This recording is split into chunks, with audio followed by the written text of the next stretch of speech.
Let's take a look at problem number 12. So we got Timmy, throws pencil straight up, initial height given, and height of the room is given. I want to see how much time it's going to take for the pencil to hit the ceiling. Okay, so go ahead and pause the video, get started on a solution. Notice that the answer is given for this one, so you know if you're getting it right. And then come back if you get stuck or to see how I do it.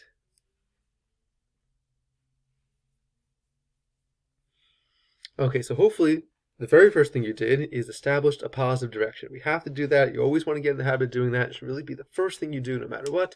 And, you know, the advice is to call the initial direction of motion the positive. Timmy's throwing the pencil up, so we're going to call up the positive direction. That makes the most sense. And once he lets go, you know, there's only the force of gravity acting on it, so of course this is going to be free fall, which means we already know what the acceleration is going to be. It's going to be 9.8 meters per second squared, but is it going to be positive or negative?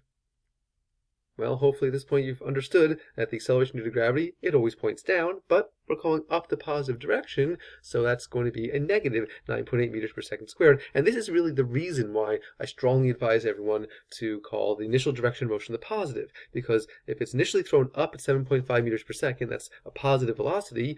What does it do on the way up? Well, I hope you understand it's going to slow down, right? And so if we call up the positive direction, and the acceleration then is a negative 9.8 meters per second squared, that means it's losing velocity at a rate of 9.8 meters per second. And so a lot of students like that idea of the negative sign meaning a loss of velocity, telling you that it's slowing down. Now, I know from experience, a large number of students start approaching this problem and get answers, but then they look at the answer that's given like, wait, that's not right at all. So for example, you might have gotten an answer of 0.765 seconds. They look at the answer of 0.396 seconds and say that's not even close. You know, I certainly have said that if you get an answer that's sort of close to the published answer, but you're off by a little bit, that just means you round it a little bit differently, you use a slightly different equation than I did. But that's way off. And other students might have gotten 0.587 seconds, and still, that's not close enough to 0.396 seconds. Even other students might have gotten 0.8 seconds. That's definitely not close enough to 0.396. Like, if you got 0.394, 0.400, something like that, that's close enough to 0.396. But other answers like 0.765, 0.587, those really aren't close enough. It means you're doing something wrong. And the thing that most students are doing wrong is they're assuming that the pencil stops at the top. It never says that. In fact, it definitely says that it doesn't, because it says the pencil hits the ceiling, right? So the pencil doesn't get to its maximum height. The pencil hits the ceiling before it ever gets to its maximum height. Assuming that it stops at the top means it's at its maximum height, and that's just not this problem. Okay, so what do we do then? Well, there's two main ways to do it. One way I like, the other way I don't. Let's go with the one I like, and then I'll also show you the other one and explain why I don't like it so much. So some of you may have been successful, and really it's a two-step process. The first step is you need to find out how fast the pencil is actually moving when it hits the ceiling. How do we do that if we don't have the time? Well, that's a great time to use the time-independent kinematics equation. That really should be your go-to when you're not given time. So v of squared equals v naught squared plus 2a delta y. V naught is not 0. It's not, right? It is being launched up at 7.5 meters per second. When we do these free fall problems, we always start the problem at the instant it's released. So yes, you know, the pencil is at rest in Timmy's hand before he throws it. Of course it is, but that's not free fall yet, right? The problem hasn't started. The problem starts at the instant he lets go, and so that's already moving at 7.5 meters per second. We said before that once he lets go, it's in free fall. But when does it go into free fall? Is it only when it reaches the peak and comes back down? Some students would say yes. I mean, it's free fall, right? So it's got to be falling to be in free fall. Well, that's not true either, right? Because if you go back to our definition of free fall, we never said the object had to be falling. The definition, if you go back in your notes, is that it's motion where the only force is gravity. So once Timmy lets go of the pencil, while the pencil is rising, what forces are acting on it? Well, there's the force of gravity, of course, and assuming no air resistance, because we always assume no air resistance, what other forces are acting on the pencil? Some students will say, well, Timmy's acting on the pencil because he threw it. Yeah, but think about this, right? Since we start the problem at the instant he lets go, he's not touching anymore. He lets go of the pencil is rising up, and Timmy's not touching the pencil anymore, right? So if he's not touching it, he can't apply a force to it, right? He's not a mutant in the X-Men. He doesn't have telekinetic powers. Once he lets go, he has no influence over the pencil's motion. Some students think that there's some sort of residual effect once, because Timmy was pushing it. That's not true. That's a misconception you need to get out of your head immediately, right? Because once he lets go, he lets go. He has no more influence. And so while the pencil is rising, the only force on it is the force of gravity. And that's the very definition of free fall. So free fall motion, remember, is not only for falling motion. Even while the pencil is rising, it is in free fall, which means we know the acceleration is 9.8 meters per second squared downwards. Since we're going up, that will be a negative 9.8. Okay, so we can take the square root of both sides. We don't cross off V0 because it's not zero. So with this equation, you can find VF. But before you crunch the numbers, let's just talk strategy, right? Once you have that final speed, the speed it's going to have when it gets to the ceiling, then what? Because we still have to find the time. We're not done with the problem. So at this point, we need a different equation. And so I would use the acceleration equation rearranged for time, right? A equals VF minus V0 over t. Solve for t, so that's going to be VF minus V0 over A. We'll have found the final speed from the first step. We know the initial speed is 7.5. We know what the acceleration is. Alternatively, you could choose another kinematics equation. You could say delta y equals V bar t. Solve for t as delta y over V bar. But it is V bar, right? You can never ever write any version of this equation without writing this as V bar. That means something. It means you have to be using the average speed. Super important. So that means, I guess it's sort of a three-step solution then, because you have to find the average speed, but finding the average speed between 7.5 meters per second, whatever we get for VF, is really not that bad. You don't even necessarily have to show the work for that. If you want to, that's fine, but it's sort of an easy step that you can just do on your calculator real quickly. Okay, so if you haven't gotten this far, go ahead and pause the video, crunch the numbers, and make sure you can get the right answer. Okay, just to make sure you're on the right track here, again, initial speed is going to be the 7.5 meters per second. We're calling up positive, so the acceleration which points down gets that negative sign in there. And, ooh, wait a second, where did this 2.2 come from? Oh, this is delta y, right? The change in vertical position.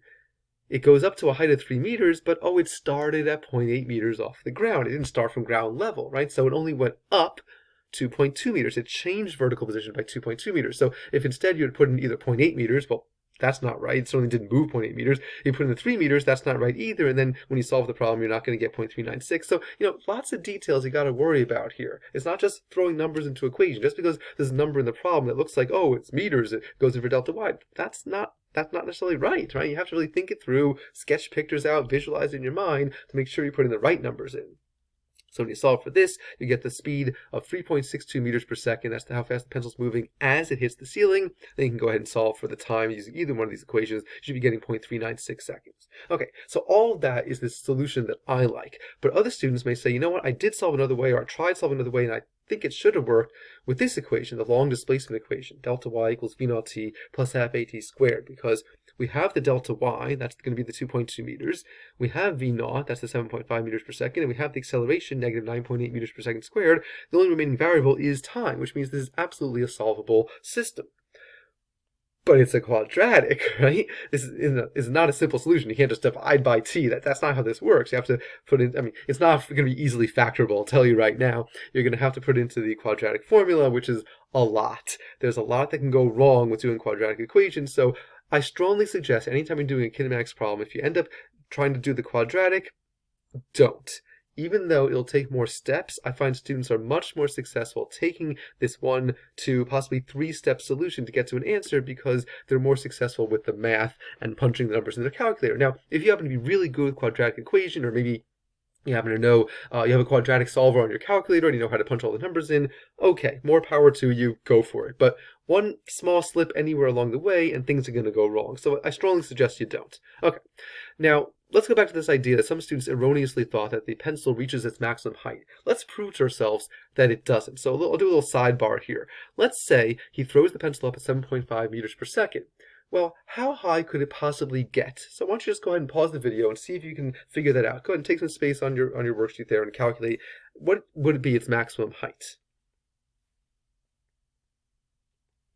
Since the whole point of this problem is that we don't know how much time it takes to get there, let's use the time-independent kinematics equation. We don't know the time, right? So we'll take the time-independent kinematics equation, this time solve it for its maximum delta y, so vf squared minus v naught squared over 2a. If we are assuming it's at its maximum height, then vf, of course, is 0, right? It's going to stop at the top, and so you put the numbers in of its starting speed of 7.5 and the acceleration with the negative 9.8 meters per second squared, you should get that delta y is going to be 2.87 meters. And you say to yourself, well, wait a second, the room is only 3 meters tall, and Mr. Sowski said that it didn't get to the ceiling, but 2.87 is less than 3. Oh, but wait a second. It started at 0.8 meters, right? And again, this is delta y. This says that at its maximum height, it should go up 2.87 meters above 0.8, because that's where it started. It goes up 2.87 meters. So if it started at 0.8 and it goes up 2.87 meters, really, how high is it off the ground now? Yeah, its final position is 3.67 meters, and the ceiling is only 3 meters off the ground. So, in other words, this would have to go through the ceiling to get to its maximum height. So we've just proven that its maximum height, if left to go, is taller than the ceiling is from the ground. So that's how we know it doesn't get to its maximum height. It does hit the ceiling before it ever gets to the maximum height of 3.67 meters. Now, if you had solved this, if you were really good at quadratic or you had the quadratic solver, we know that anytime you do a quadratic, you get 2 solutions. And if you do it, you're going to get either 0.396 seconds, which I've told you is the correct answer, and we prove it to ourselves by doing the solution, or 1.14 seconds. And you say to yourself, well, okay, I got 2 answers here. How do I know which is which? Because, you know, this is not math. In math, you have 2 answers. Great, but this is physics. This is the real world, and only one of those has a physical meaning. Which one? Well, I know I gave you the right answer, but how do we know? So let's sketch a little picture of what's going on. So let's say here's the pencil that Timmy's throwing, and so it's going up, and here's the ceiling, right? That's where the ceiling is. It's, 2.2 meters above its starting point. And let's just draw its path. So we know that the pencil goes up, it hits the ceiling, but let's just for a second pretend the ceiling is not there. So it would do this, right? It would go up, reach the peak, and then start coming back down, which means that if you have sort of an imaginary ceiling there, it would cross the plane of the ceiling once on the way up and a second time on the way down, which means that these 2 times represent the first time it crosses that position and the second time it crosses this position, if it were allowed to. Let's say that there were like a hole in the ceiling or something like that, if it were to go up through the hole and then come back down, this would be that second time. Since it doesn't say anything about there being a hole in the ceiling, it does say it actually hits the ceiling, then the 1.14 seconds has no physical meaning. But that's what it would be. If you had sort of an imaginary line there, 2.2 meters above its starting point, it would reach that line first at 0.396 seconds, reach the peak, and then it would reach that line a second time at 1.14 seconds. And so here again is one of the dangers in using anytime you solve a quadratic, that you're going to have 2 answers. And sometimes both answers will have physical meaning, but here, when you draw the picture and visualize it, you can